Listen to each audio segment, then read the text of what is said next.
मोनू की वजह से। मोनू ने फोन कर दिया, हेलो मैं मोनू यादव बोल रहा हूँ मानेसर।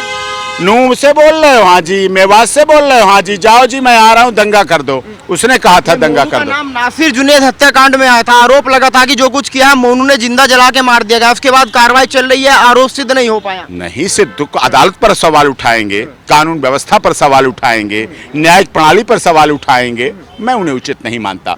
ऐसी जगहों को अब टारगेट करके रखना पड़ेगा राज्य सरकारों को और केंद्र सरकार को। छुपे हुए जो आस्तीन में छुपे हुए लोग हैं, इस तरह आप सोचिए एक पुलिस अधिकारी, एक पुलिस वर्दीधारी व्यक्ति से लोग डरते हैं। ऐसा समाज में लॉ एंड ऑर्डर संस्था है। लोग थाने के सामने से निकलने से डरते हैं। लोगों में डर है कि एक वर्दीधारी पुलिस वाला खड़ा है तो उससे डरो, जो वो कहे वो मानो। वो कानून का रखवाला है, रक्षक है। यहाँ रक्षक जो थे उन्हें भक्षण कर लिया गया। साइबर थाना, जिसे थाने के नाम से जाना जाता है, पुलिस स्टेशन के नाम से जाना जाता है।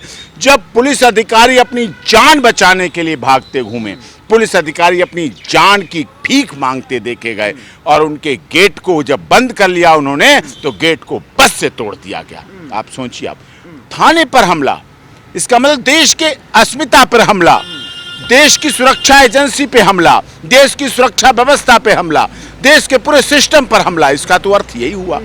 अब इस पर सरकारों को सख्त से सख्त कार्रवाई। अभी तक क्या होता, बलवे की धाराओं में थोड़ी नरमियत है।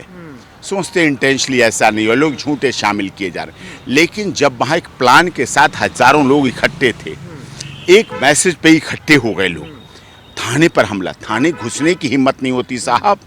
अच्छे बड़े बड़े लोगों को हमने थाने में एंट्री करते समय पैर थरथराते देखे हैं। और वहाँ थाने पर हमला, पुलिस की वर्दी वाले पे हमला, असलाह वाले पर हमला, हत्या और हत्याएं। कितनी हत्याएं हुई वहां। बच्चों को नहीं छोड़ा गया। एक व्यक्ति ने, आपने देखा 1.5 साल के बच्चे को कैसे बचा पाया, बताइए। आप सोचिए, उसके दिल से पूछिए, उसके दिल की धड़कन सोचिए जब उसके 1.5 साल के बच्चे की ऐसा हो रहा हो। ये गंभीर विषय है। और खट्टर सरकार के साथ साथ राज्य सरकार तो करती ही हैं, लेकिन केंद्र सरकार को माननीय गृह मंत्री अमित शाह जी हैं, इस पर अब उन्हें कठोर कार्रवाई करनी चाहिए। और अब विपक्ष की बात आती है। मणिपुर तो सारे चिल्ला रहे थे। अब ये 2 कदम पर दिल्ली हाई कोर्ट के पास भी 2 कदम पे है, सुप्रीम कोर्ट के पास भी है, और राष्ट्रपति भवन और संसद के पास भी है। संसद भी चल रही है, सब सांसद यहाँ हैं, चर्चा भी हो रही है। मणिपुर तो गए हमारे पैसों से, हमारे जहाजों पर बैठकर, टिकट लेकर, होटलों में रहकर, लेकिन सोहना में जाएंगे क्या, नूह में जाएंगे क्या, मेवात में जाएंगे क्या, उस विधवा के घर जाएंगे जिसके पुलिस अधिकारी की विधवा के घर जाएंगे, उन होमगार्ड और उन लोगों के घरों पर जाएंगे जिनके यहाँ मौत का सन्नाटा छाया हुआ है। विपक्ष यही तो कह रहा है भाई, मणिपुर की घटना से ध्यान हटकाने के लिए सब कुछ किया गया, प्री प्लान है सब कुछ। 2024 का चुनाव भी आ रहा है, इसलिए ऐसा माहौल तो बनना तय है देश में।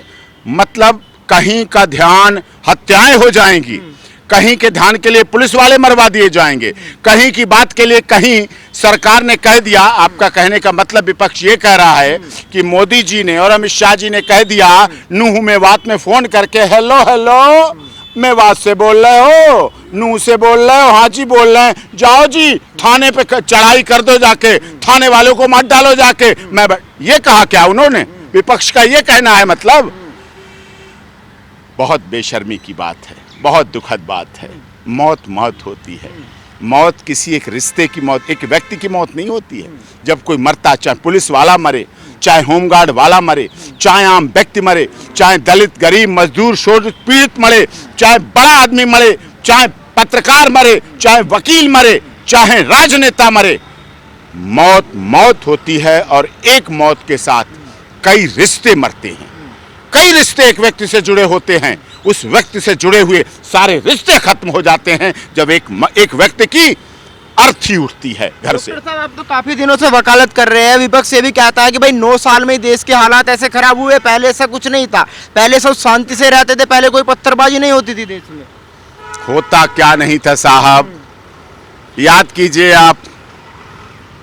आतंकवादी छोड़े गए इस देश में, तिहाड़ जेल से लाकर आतंकवादियों को स्पेशल विमान में बिठाल कर आतंकवादियों को कांधार ले जाया गया और उनसे कहा दिया जाओ तुम छोड़ दिए गए और हमारा विमान IC 814 उड़ा दो।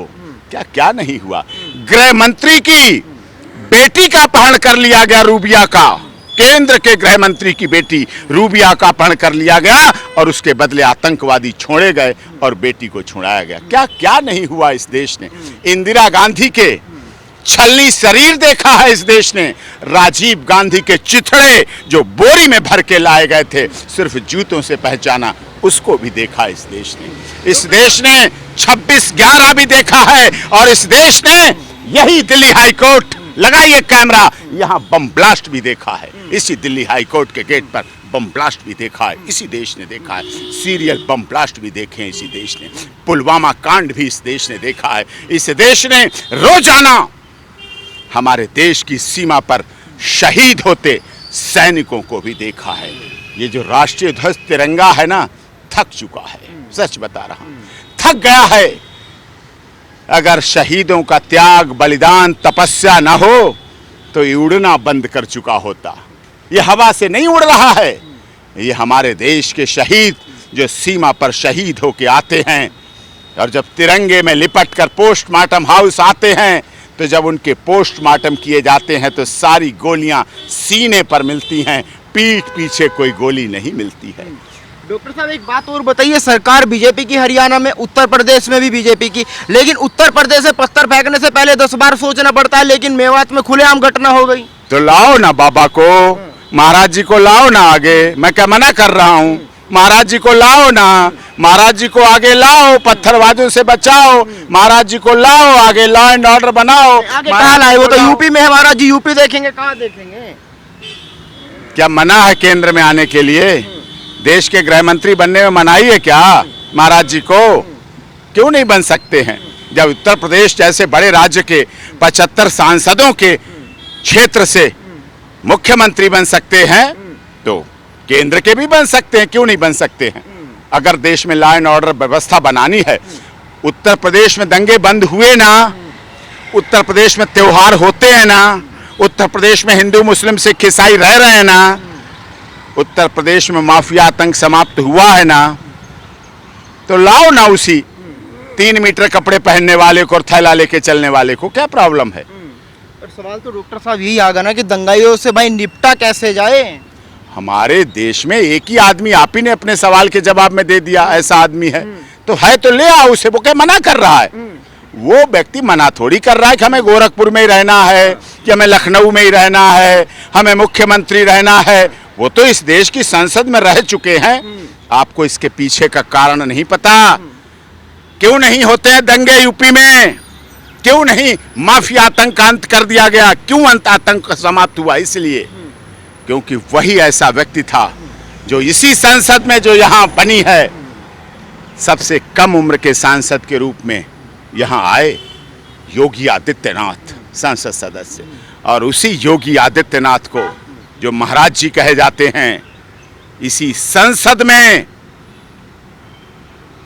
फपक फपक कर रोना पड़ा, धा दे के रोना पड़ा, चिल्ला चिल्ला के रोना पड़ा और कहना पड़ा, अध्यक्ष जी आप बताइए मैं सांसद हूं कि नहीं हूं, मेरी हत्या होगी, मेरे साथ ये होगा। उस समय सांसद थे और जब अवसर मिला मुख्यमंत्री बनने का तो दंगा भी समाप्त है, हत्याएं भी समाप्त। ठीकरे में जो एक नाम आ रहा है वो आ रहा है मोनू मानेसर, यानी कि मोनू यादव मानेसर। कहा जा रहा है कि पूरा का पूरा दंगा मोनू की वजह से हुआ। उसने कहा कि मैं मेवात में आ रहा हूं, इसलिए उसके स्वागत में ऐसा करा गया। क्या मतलब है? किसी आदमी के लिए ऐसा होता है क्या? नूपुर शर्मा को सुरक्षा दी आपने, वो भी बोलती थी, सुरक्षा दी ना आपने, तो मोनू के लिए क्या है? मोनू की वजह से मोनू ने फोन कर दिया, हेलो मैं मोनू यादव बोल रहा हूँ मानेसर, नूह से बोल रहे हो? हाँ जी। मेवात से बोल रहे हो? हाँ जी। जाओ जी मैं आ रहा हूँ, दंगा कर दो। उसने कहा था दंगा कर दो। नाम नासिर जुनैद हत्याकांड में आया था, आरोप लगा था कि जो कुछ किया मोनू ने जिंदा जला के मार दिया गया। उसके बाद कार्रवाई चल रही है, आरोप सिद्ध नहीं हो पाया। नहीं सिद्ध, अदालत पर सवाल उठाएंगे, कानून व्यवस्था पर सवाल उठाएंगे, न्यायिक प्रणाली पर सवाल उठाएंगे, मैं उन्हें उचित नहीं मानता। माननीय अदालत कार्य कर रही है, न्यायालय कार्य कर रहा है, कोर्ट कार्य कर रही है, जो कार्य कर रही है वो ठीक कर रही है, और अदालत कार्य कर रही ठीक कर रही है। सरकार भी अपनी तरफ से कार्य कर रही है, लेकिन सीआईडी की चूक रही। अगर सीआईडी अच्छी तरह से पता रखती, एलआईयू जो होती है, एलआईयू विभाग होता है जांच करने का अंदर सीआईडी के इंस्पेक्टर है, उन्होंने तो एक हफ्ता पहले कह दिया था दंगे की आशंका, लेकिन इतनी भीड़ आ रही थी, केवल 700 पुलिस वाले दिए गए सरकार ने। नहीं, 700 भी बहुत थे, पुलिस वाला तो एक काफी होता है। अगर कोई कानून का रक्षक खड़ा है सामने, अगर कानून का भक्षक खड़ा है, तो 700 भी क्या करेंगे। वर्दी क्या देती है हमें, अपनी डिग्निटी देती है कि पुलिस का रक्षक है, पुलिस की भलाई करने वाला है, कानून को मानने वाला है, कानून की हिफाजत करने वाला है, कानून का ध्यान रखने वाला है, वो होता है। ये नहीं इसका अर्थ है कि वो थाने पर हमला। क्या बात है, आप तो बहुत वरिष्ठ रिपोर्टर हैं, आप तो ग्राउंड जीरो पर रिपोर्टिंग करते हैं। थाने के अंदर हमला हुआ, कहां है तुम्हारी आईडी, कहां है लोकतंत्र। थाने के अंदर बस से गेट तोड़ दिया गया, बस को अंदर घुसेड़ दिया गया, हजारों लोग थाने में घुस गए। एक का हिम्मत समझ सकता था मैं, दो की हिम्मत समझ सकता था। हार्डकोर क्रिमिनल होंगे, बड़े क्रिमिनल होंगे, सारे बड़े क्रिमिनल हो गए। इतना बड़ा प्लानिंग, इतनी बड़ी साजिश, षड्यंत्र कुछ और था। बहुत बड़ा षड्यंत्र था और बहुत बड़ी साजिश थी, और बहुत बड़ी साजिश थी जिसके तहत ये कार्य सारा किया गया है।